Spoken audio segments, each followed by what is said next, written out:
about gestational diabetes. سيسلط الضوء على السكر والهيبرغليسيميا during pregnancy, how to deal with. تفضل بروف بسم الله الرحمن الرحيم. شكرا على التقديم الجميل. في شرعنا في السكر قد جاءني الضيف الثقيل المفتري، هذا الذي أسموه زورا سكري، إذ ليس حلوا طعمه بل أنه العلقمي الحنظلي المرمري، فلقد حرمت من اللذائذ كلها وحرمت حتى من شهي المنظر. Gestational diabetes, by the way, gestational diabetes is a carbohydrate intolerance that begin or diagnosed for first time during pregnancy. The diagnostic category of gestational diabetes, there is gestational diabetes A1, and this is usually treated mainly by lifestyle intervention. The second type is A2, and this requires a pharmacological treatment to control the blood sugar. 15% of gestational diabetes will become diabetes after delivery, usually type 2, while 50 to 60% will develop diabetes after 5 to 10 years. The prevalence of gestational diabetes is usually about 5%. What about the risk factor for diabetes? The first one is called very high risk factor. Are those women with severe obesity, are those women with previous history of gestational diabetes, are those who delivered a large-sized baby, are those with glycosuria, are those with polycystic ovarian syndrome, those with a positive family history. While the low risk group are women whose age is under 25 years old, her weight is normal prior to pregnancy, there is no diabetic in the first or second degree relative, there is no history of impaired glucose tolerance, and there is low risk of ethnic variation. What is the diabetogenetic effect of pregnancy? During pregnancy, there is an insulin resistance together with the beta cell, some sorts of beta cell dysfunction.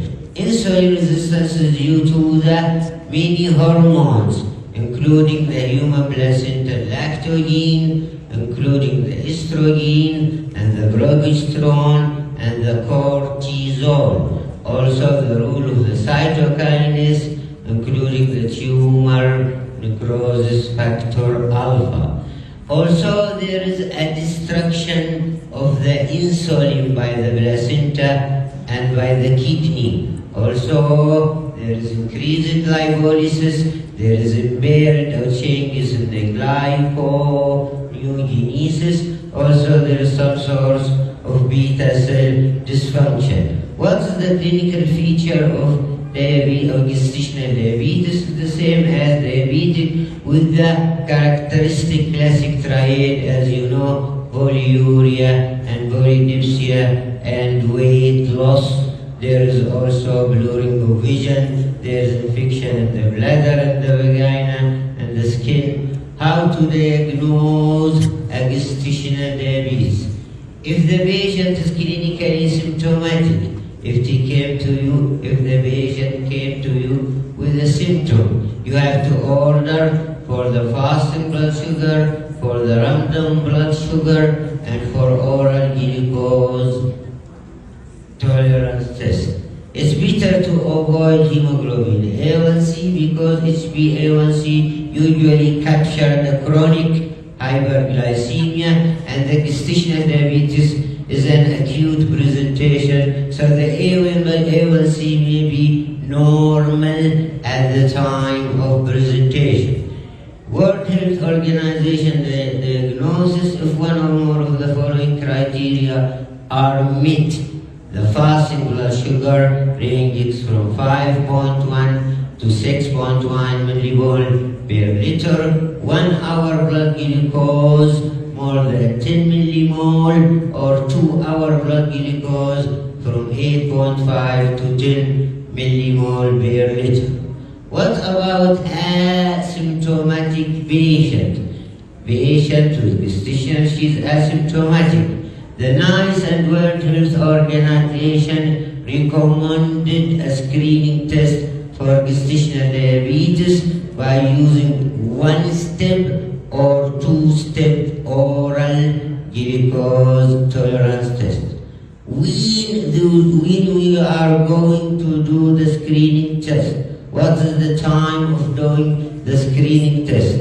In the first visit in a woman with high risk factor for gestational diabetes, or at 16 to 18 weeks of gestation in a woman with previous history of gestational diabetes, or at 24 to 28 weeks of gestation in those with medium or low risk for diabetes. So there are two steps, your one-step and two-step test for diagnosis of gestational diabetes, one and two-step strategy for diagnosis of gestational diabetes.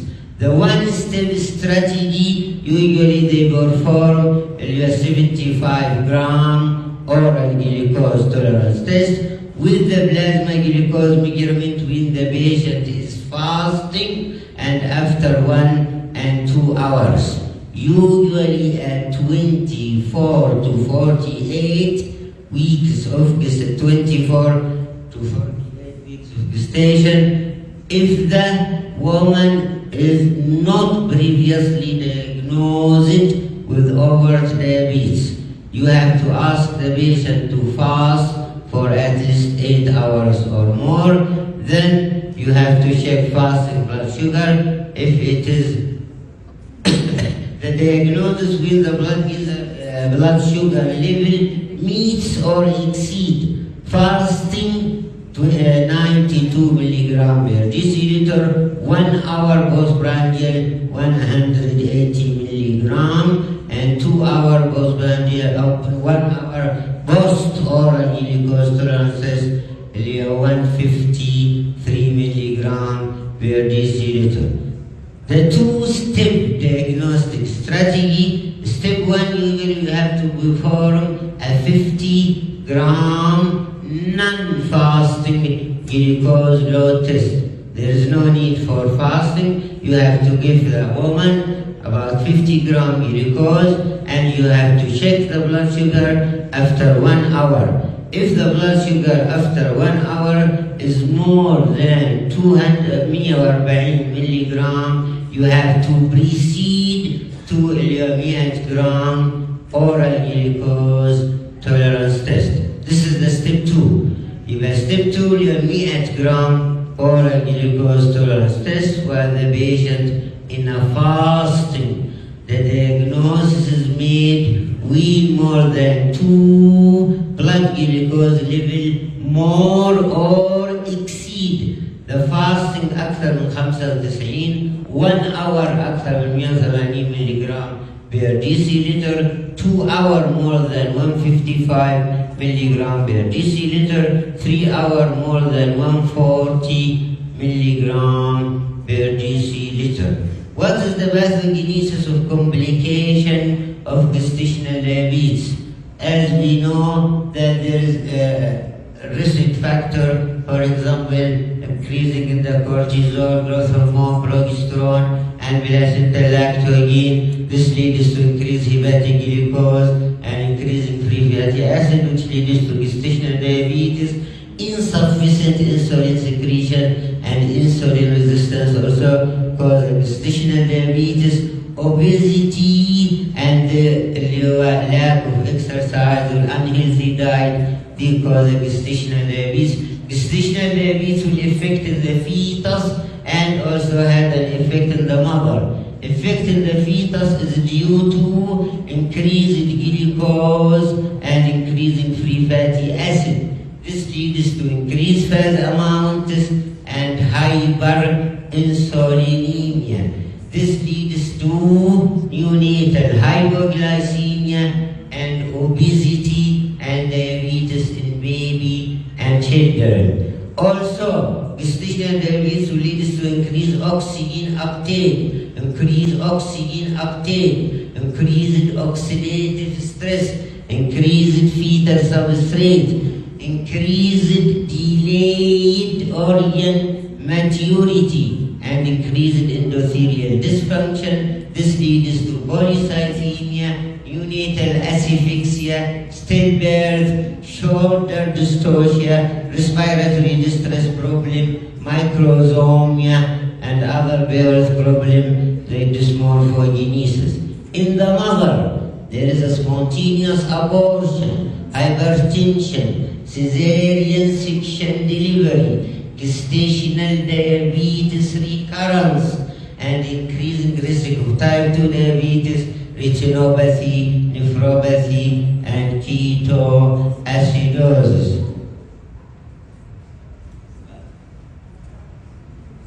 So this is the communication. What's the treatment guideline? According to the NICE guideline, the treatment target in the preprandial blood glucose should be from 63 to 106 milligram per deciliter.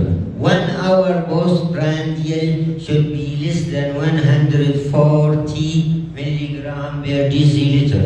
According to the ADA guideline, the preprandial should be less than 95 milligram per deciliter plus either 1 hour postprandial less than 140 or 2 hour postprandial less than 120. This is in a woman with gestational diabetes. While in a woman, she is already known to have type 1 or type 2 diabetes, and she gets pregnant, and according to the ADA guideline, the goal for the treatment, if it is good, can be reached without significant hypoglycemia. The pre-meal and the bedtime and the overnight glucose should be 60 to 99 milligram per deciliter, while the peak postprandial from 100 to 129, and the hemoglobin A1C should be less than 6. So, this is the same, but what I want to comment at the 2 a.m. to 6 a.m. the blood sugar should be more than 60, and the patient should be insisted to check her blood sugar at this time at least weekly, because this is a very serious period. It is called insulin sensitive period, because during this period the only hormone to work is insulin. There is no other hormone to work, and you know the insulin is a hypoglycemic hormone. So if the peak of action of insulin occurs at this period, the patient may develop severe hypoglycemia and may die in bed. As Professor Zaid said, this is called dead in bed. This is a very serious side effect of the use of insulin therapy. Treatment types, as we know, a physical activity, as they say, at least walking 30 minutes or more, 5 times a day per week. The medical nutrition therapy, the majority of the gestational diabetic women are obese, so they should be a caloric restriction at least 30 to 30.35% kilocalorie per kilogram. The treatment types, carbohydrates should account for 40 to 50 of the total calories. You have to use a complex carbohydrate. You have to use a carbohydrate that contain a high fiber content. You you have to use a carbohydrate of low glycemic index. بروتين 20%، فات 30 إلى 40%، less than 10% should be saturated. The pharmacological treatment. When we start a treatment, they said you have immediately starting pharmacological treatment if the patient presents with severe hyperglycemia and the fasting blood sugar is more than 125, postprandial more than 200 milligram per deciliter.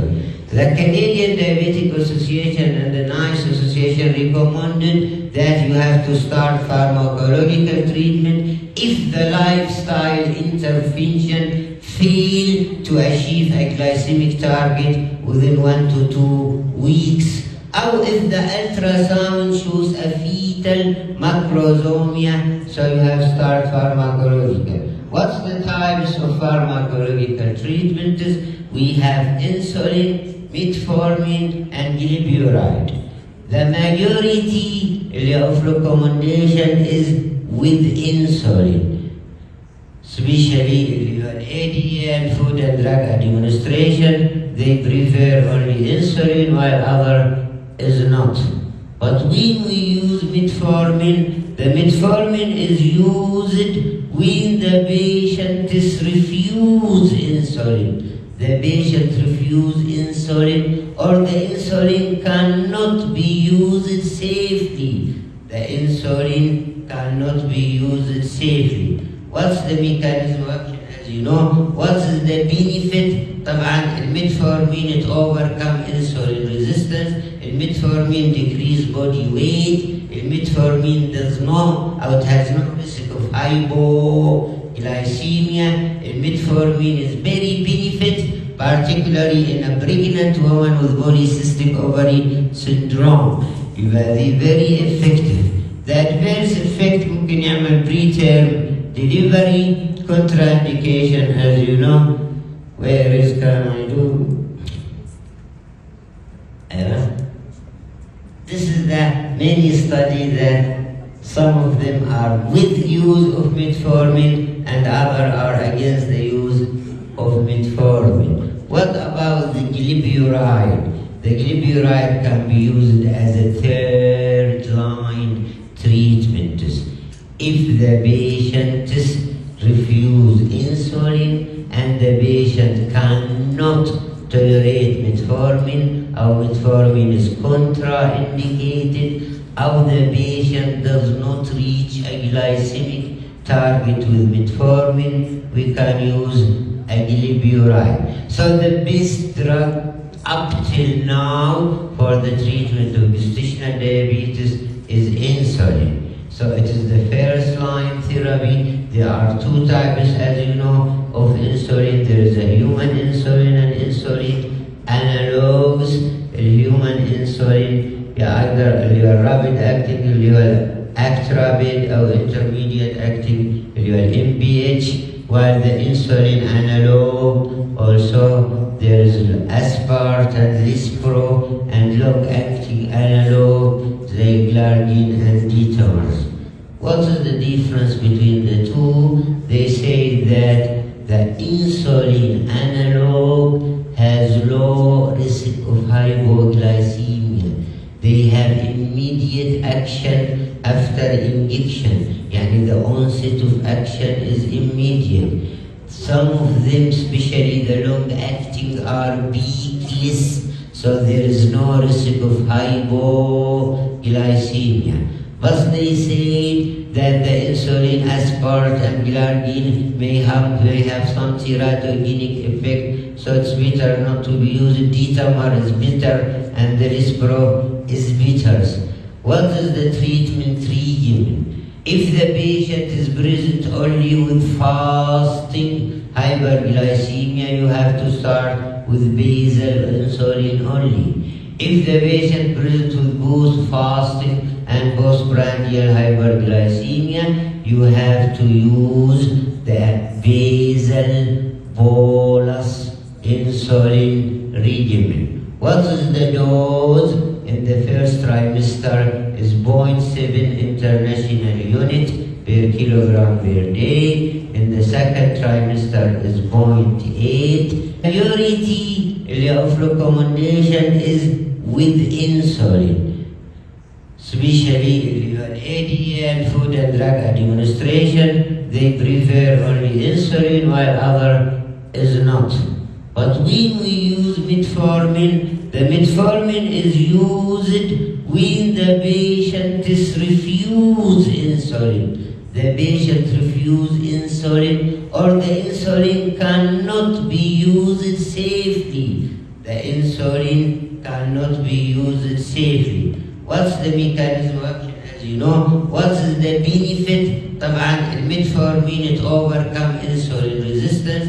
الميتفورمين decrease body weight. الميتفورمين does not, or it has no risk of hypoglycemia. Metformin is very benefit, particularly in a pregnant woman with polycystic ovary syndrome. يبقى very effective. The adverse effect ممكن يعمل preterm delivery, contraindication, as you know. Where is can I do? This is the many studies that some of them are with use of metformin and others are against the use of metformin. What about the glyburide? The glyburide can be used as a third line treatment. If the patient refuses insulin and the patient cannot tolerate metformin, or metformin is contraindicated, or the patient does not reach a glycemic target with metformin, we can use a glyburide. So the best drug up till now for the treatment of gestational diabetes is insulin. So it is the first line therapy. There are two types, as you know, of insulin. There is a human insulin and insulin analogs. Human insulin, either rapid acting, act rapid, or intermediate acting, MPH, while the insulin analog also there is aspart and lispro, and long acting analog, the glargine and detomers. What is the difference between the two? They say that the insulin analog has low risk of hypoglycemia. They have immediate action after injection. Yani the onset of action is immediate. Some of them, especially the long-acting, are peakless, so there is no risk of hypoglycemia. But they say that the insulin, aspart and glargine may have some teratogenic effect, so it's better not to be used. Detamer is better, and the lispro is better. What is the treatment regimen? If the patient is present only with fasting hyperglycemia, you have to start with basal insulin only. If the patient present with both fasting and postprandial hyperglycemia, you have to use the basal bolus insulin regimen. What is the dose? In the first trimester is 0.7 international unit per kilogram per day. In the second trimester is 0.8. In the third trimester from 0.9 to 1 unit per kilogram per day. This is what's called basal bolus insulin regime. So you have to calculate the total daily dose of insulin. You have to give 50% as a bolus, usually at the bedtime, and 50 as a basal, and 50% as a bolus divided into 3 meals. So when you use a bolus, you have to monitor the fasting blood sugar. Usually the average fasting blood sugar, if it is more than 90, you have to increase the basal insulin by 2 to 4 units. What about the bolus? You have to monitor 1 or 2 hour postprandial. The average 2 hour postprandial postprandial if it is more than 120 milligram per deciliter, or 1 hour postprandial more than 140 milligram per deciliter. You have to increase the preprandial insulin by 2 to 4 units until the glycemic target is reached. What's the complication of insulin therapy? The maternal complication, usually there is a maternal hypoglycemia. Its prevalence about 20%. How to avoid it? You have to avoid a tight glycemic control or target. Fasting blood sugar should be above 66 milligram per deciliter according to the Canadian Diabetic Association, or above 70 milligram according to the ADA. You have to use insulin analog. As we said, the risk of hypoglycemia is less with the use of insulin analog than with the use of the human insulin. Complication associated, fetal complication associated with insulin therapy. There is a neonatal hypoglycemia and congenital anomaly with the use of Lispro or insulin. So this is what we say, that when the patient is presented for antenatal care, the risk of pre-existing diabetes presents. Yes, you have to screen for diabetes using a fasting glucose level or A1C or 2-hour glucose tolerance test. If there is no, you have to screen at 24 to 28 weeks of gestation. If the screening for diabetes is abnormal, you have to manage as pre-existing diabetes. If the screening at 24 to 28 weeks of gestation is normal, you have to do a routine care. If it is abnormal, you have to begin blood glucose self-monitoring with lifestyle modification and close up. The glucose level fasting, this is the target, less than 95 milligram per deciliter, 1 hour postprandial less than 140, 2 hour postprandial less than 120. If it is achieved by lifestyle intervention, you have to continue monitoring. If it is not achieved, you have to start initiation either of oral agents or insulin, and you have to follow up the patient in 1 to 2 weeks. Okay? Glucose control. If the glucose is not controlled, you have to adjust the dose of the insulin, or you have to add other than metformin. If it is controlled, you have to continue treatments.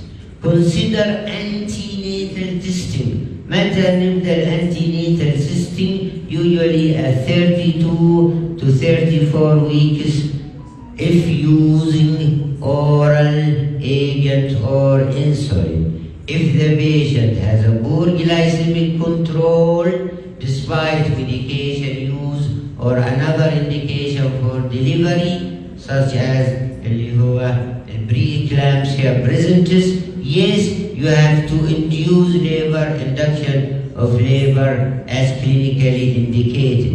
If no, you have to plan for delivery at more than 39 weeks of gestation.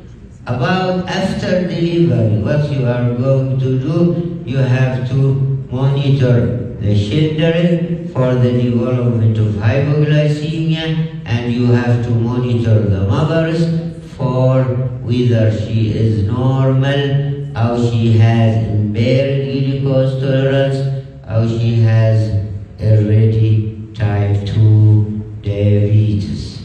So this is the indication for your antepartum fetal testing for women with hypertensive disorder or prior stillbirth or suspected macrosomia. Fetal testing should be undertaken. Women in pharmacotherapy with either insulin or oral agent undergo at least weekly fetal testing, that beginning at 32 weeks of gestation. What's the time of delivery? إذا كانت الwoman well controlled with pharmacological therapy at 39 plus minus 6 weeks.